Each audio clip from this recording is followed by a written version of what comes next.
В эти дни отмечает свой 35-летний юбилей Центр развития ребенка детский сад «Звездочка» города Алекминска. Это первый детский сад в городе в каменном варианте, который открыли в 1989 году. Садик известен по республике своими инновационными проектами, особенно в направлении патриотического воспитания. Ну а самое главное, ребятишки любят свою звездочку, а это самое главное для дошкольного учреждения. Завершающие хлопоты в Центре развития ребенка детский сад «Звездочка».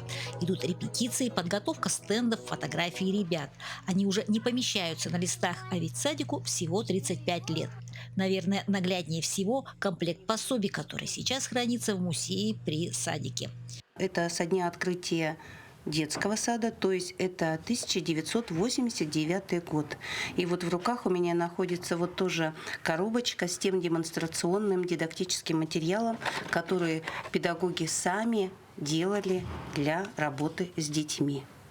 Вот такие вот птички, вот такие вот изумительные, конечно, для того времени, это для шнуровки. Недавно у «Звездочки» появился свой флаг.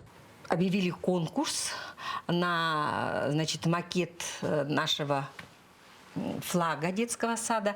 У нас есть эмблема детского сада, но нет вот флага.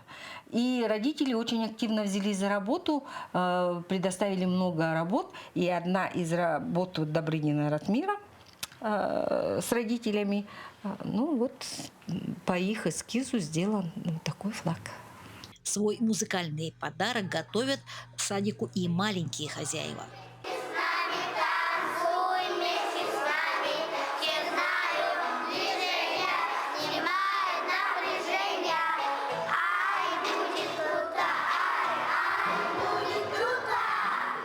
Руководитель убеждена, без музыки воспитать гармонично развитую личность очень сложно.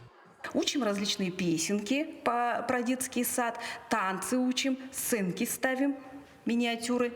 Ну и хочу отметить, что на нашем концерте юбилейном будут участвовать детки со второй младшей группы.